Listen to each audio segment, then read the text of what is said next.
Hi guys, and welcome back to Wade's Workshop. Well, this is finally going to be part 4 of fitting the power feed to the x-axis of the mill.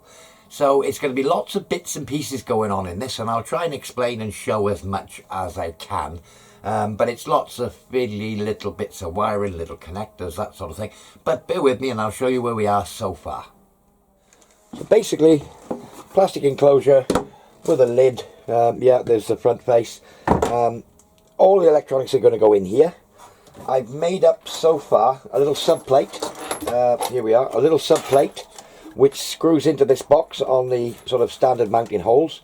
And I've mounted the power supply. Forget which way that round this goes. It's probably the opposite way to the way I'm demonstrating. Yeah, I've basically mounted the power supply here. There's going to be some holes in the side of the lid to let air in. This will be the lower part. And then I'm probably on the opposite side going to have some holes in this area here with a bit of a filter on it, so that we get a bit of airflow through the box when the lid is on. And I've also mounted the stepper controller. The lid will go on, I have checked, there's enough depth. That was sort of plan A. There's going to be a power light on the front cover. Let's see, let's just pull this out. Get it back out of the way. So when all the electronics are inside, there's going to be a power light here somewhere. The potentiometer will be here. Yeah, mains is going to be coming in the bottom. Power socket is going to be fitted somewhere appropriate so that all the communications between this unit and the motor will all be through one plug. You saw originally I used a little 4-pin plug, was it? I've decided I'm going to run them all in one cable, and I bought some 10mm plugs and sockets, so I've got a pair of those. I've got another little light here. I am thinking of having a couple of switches involved. Let's have a quick look. Where have I done with them? Yeah, I've got a couple of toggle switches on off. 2 of these are going to be mounted on the mill itself. The one for on and off and the one for direction. I'll show you that, and there'll probably be a couple here. I might use these 2 for the different axes, because I'm going to use this same box with another stepper controller. Probably another one of these. I might move on and use Arduino, something like that in the future, I don't know. But another one of these, so that I can actually swap over and use the same power supply, same box, on what will in the future be my be the Z-axis on the head. So everything will fit in this box, and in theory, looking at where we are with this board, I can see no reason why I couldn't fit you know, a few more stepper controllers in here without any major problems. So yeah, I'm future proofing a bit, and in the fact that I've got a bit of room, and of course because I'm going to be building this on a little sub plate, it's a lot easier than working down inside a box. And there was my temporary lead with the 4 pins that goes to the motor. So yeah, we're getting somewhere now. I'll show you my thoughts for the switches on the mill itself. Yeah, so I'm just about to start drilling a little plate that goes on here to block this end off. It's going to serve 2 functions. There's going to be a switch here, left and right. That will be my directional switch for which direction the power feed goes. And something similar, perhaps another one in the top here, you know, somewhere up here. And that'll be the on and off switch to switch the power feed on and off. So up will be on, down for off. Obviously this way will be travelling this way, and that way will be travelling that way with these little toggle switches. And they're basically little single pole on-off switches. So yeah, we're going to get on and make this bracket. So a little step forward, we got the end plate on. Again, it's just a sheet of aluminium, 1mm aluminium. I left it a little bit bigger, bolted it on, and basically I've gone around the outsides with a file just to get it to blend in nicely, taking the corners off and what have you. Like there's a bit more of a lip under there. That's better. Okay, so we've got it to size. It was the simplest way to do it. So the next thing I need to do is to drill a couple of holes to take the shafts to these 2 switches. It's going to be the left, right, and then we'll probably have the on-off switch up above, something like that. Yeah, should do me. Okay. So bottom hole first. Worked out where it's going to go. Little pilot drill. The shank on these is 11.8 it measures, so I should get away with this drill, which is 12mm. If I go all the way in, just have a quick check. No, I'm not going to hit anything. Just that I better look.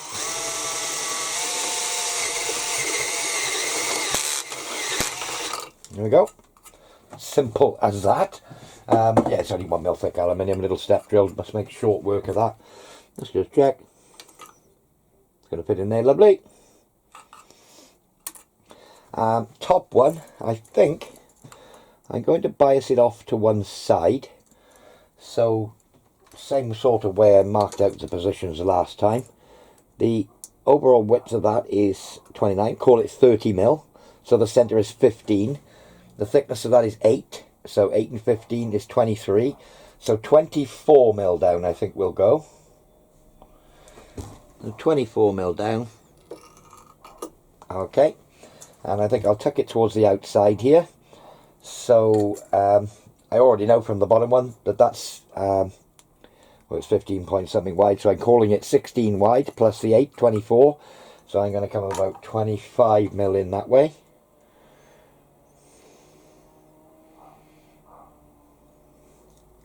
That's all right. Nope, something wrong there. Hang on.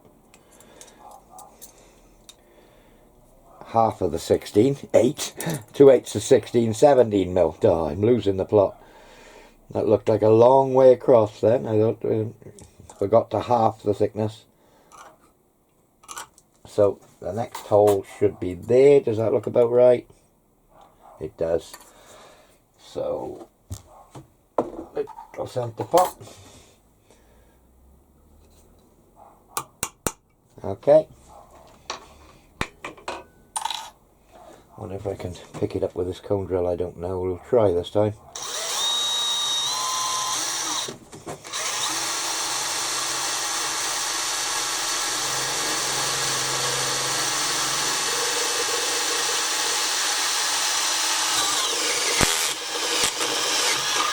There we go.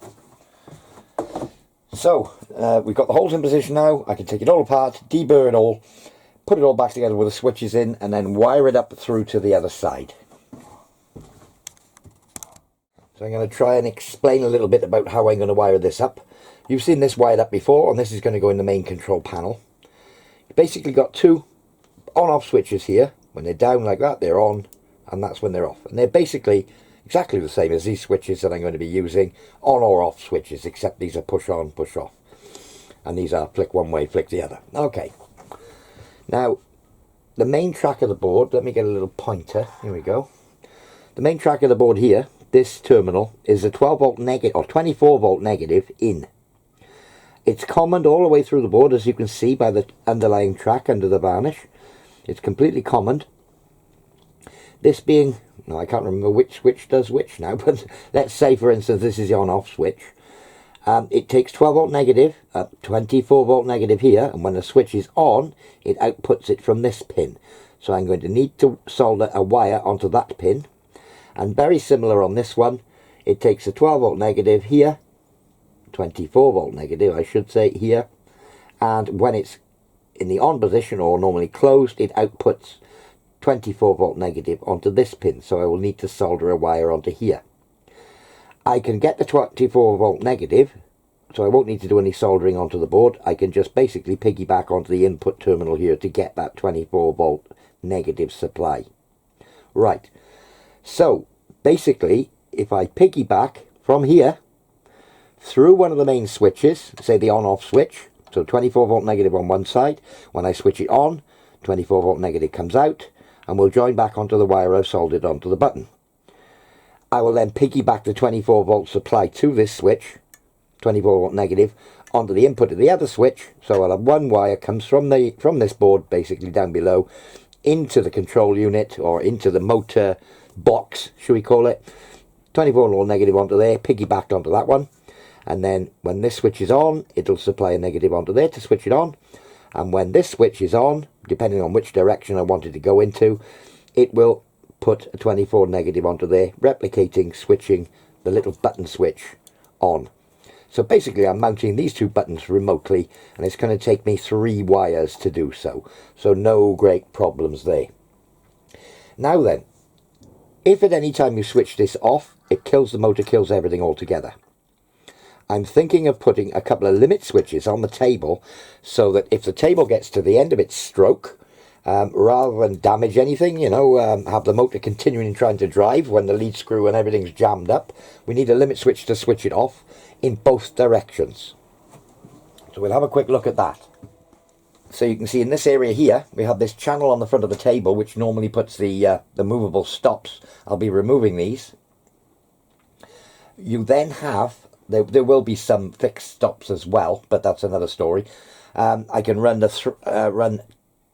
what do I need? I need to have a permanently closed circuit here.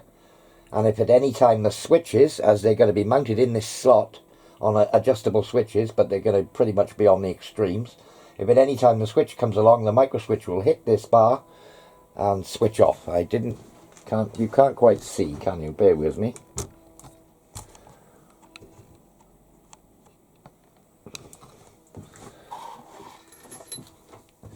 So the idea being that we put a hole here on the end. Can you see this? Yes, you can. So the idea being for the limit switches is to put a hole here with the necessary wires feeding through from this area, which is where they're going to connect up to here to break the circuit. There'll be permanently closed circuit switches, so replicating the on, so allowing everything to work. And as the table travels along, the limit switch will be fixed in here, and it'll come along, and if at any time the little micro switch hits this in this direction, it'll cut the power, replicating switching it off. And exactly the same the other end. There'll be 3 wires. Will they? I think I can probably daisy chain them, so if either switch is pushed, it'll break the circuit. So yeah, probably 2 wires. These 2 will be daisy chained, or in series, shall we say. So if either switch is pushed, it'll break the circuit, basically kill the power, replicating switching this off, which replicates switching this off. So I'll have some safety limit switches so that we can't go further than the extremes of the table. So that's the thinking for that. So that's a bit more work, and I'll probably do that off camera and show you where we are when we're done. So I've marked a little spot here where it's going to need to be. So a hole through there will pass into that little channel. And I'm going to use a bit of this, it's not bell cable, it's multi-strand burglar alarm type cable for alarm systems. It's only going to be taking a very small current because I'm basically replicating the on-off switch that's on this little circuit board, which isn't doing a very much indeed. So it doesn't need to be a thicker cable.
Okay, that should round those holes off nicely for the cable. Let's just check. It fits through there, absolutely fine. So I was going to start connecting all this up. I got my little terminals, little fork terminals to go on these terminals here. I've left my crimpers in work, my proper cable crimpers. I'd rather do a proper job. Yeah, I could probably pull these sleeves off and solder them in perhaps. We'll see how we go. If I want to do it this weekend, I probably will pull these sleeves off, solder the cables into the to these little forks, and then put a bit of heat shrink on. We'll see. I'd be quite happy if they were crimped on. They might be changed. It's easier if you crimp them on. So moving on, this is the little socket where the motor was plugged into, with the 4 wires to go into the motor. I want to run 1 cable to the mill from the control box. So I've decided I've cut the 4 wires off, and what I'm going to do is do away with that socket and I'm going to put a larger one in that's got more than enough pins. As it turned out, I probably could have got away with, what, 1, 2, 3 wires. These were 4. I could have got away with 7 and gone for a 16mm fitting, but I've gone for a 20 with 10 wires, and it's a bit more, again, future-proofed. So, yeah, I'm going to have to do a bit of jiggery-pokery with this hole here, because it's now in the wrong place. Tempted to make a new part. Let's just have a look. Have I got any more? You know what? I've got another piece of aluminium sheet here. I'm tempted to make a new one of these. It'll be a lot easier than trying to file this hole out into the right place. So, yeah, I'm going to make a new one. So I've moved along a little bit. Got the new plug in the new end plate on the end here. The 10-pin socket, I should say. Cables are all tied down. These are the 3 cables that go to these 2 switches. And obviously when the pulley's in place, plenty of clearance on the wires. We're not going to get any rubbing. So, just going to wait till I get my crimpers back from work now to crimp some terminals on the end of these. I'm not going to wire in the limit switches at this stage, because I haven't got the limit switches, simple as that. But at least I put the facility in, with the hole in this back plate in this area here, ready to accept the cable that'll come in. So basically the black 12-volt negative will be connected up out through 2 limit switches before it even gets to the on-off switch. So regardless of whether the on-off switch is on or off, there's not going to be any connectivity. So it's all back together. 2 switches in there. I actually went out and bought myself a new crimpers. It was a trip to our local home base, I think it was. I picked one up there. No, actually it was Screwfix I got it from. So yeah, we'll show you that. Yeah, new set of crimps, Screwfix. I think they were about a tenner. They do cheap crimps and what have you, but these are the ratchet ones, so happy days. And you can probably see in there the 10mm socket, the 10-pin socket. It was a 20mm sort of aircraft type. That's now all mounted up, so that actual part on the mill itself is done. Now we need the electrics and the cable to plug in, and we're pretty much on the home straight, but that's easier said than done. So I've been thinking for a while where to put the electrical box. I was thinking, you know, mount it up here somewhere, but that'll be in the way of my window and all sorts. I've decided I'm going to mount it underneath here, out of the way, and there'll be a cable coming out the side, coming straight up to here. So, yeah, it's going to be underneath. Now, that's going to involve removing my grinder from here, but it's not a good spot that close to the mill anyway. So that's going to be coming off. And it's giving me the opportunity. I really have been planning for a while to reinforce this bench, because you probably noticed when I'm winding the handle and what have you, everything's rocking about floor wise, bench wise. So I want to reinforce this bench, and I probably extend it on to about this area, to give me a little bit more sort of table space here on the end, and I may then be able to get the grinder under that. We'll see. So I think step 1, I got a nice piece of timber here. Just cut it to length, and I'm going to reinforce that across there like so. So I'm going to screw that lot up into the top of the workbench, and that'll give this a bit more stiffness along here and give me something solid to butt up against. Right, so that has reinforced the end of the bench. Yeah, it had a bit of flex, and it was wobbling about a bit. It's screwed to the floor down at the bottom. They're all cross-drilled, screwed in. That's screwed into the bench top, and I braced the side of the shed against it as well, because the door frame used to get a little bit wobbly. But yeah, so it's all nice and solid now. So my box is going to fit in here somewhere. I've already screwed it in and made sure I can still get the lid on with it in that position. So yeah, that's where it's going. I've marked it out and marked some of the holes where cables are going to come in and out, that sort of idea. On, you know, locations here and there. So yeah, I'm going to start fitting out this box. I think I'm going to get some sort of DIN rail with connections so that I can assemble it easily.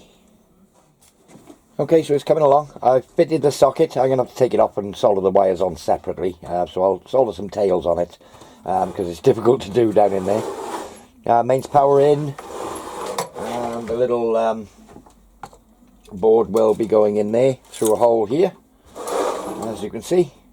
And I've actually, I don't know whether it will show, I've cut the corners off the rear panel, you can see in this point, so I can still fit this panel and then screw the whole thing into position.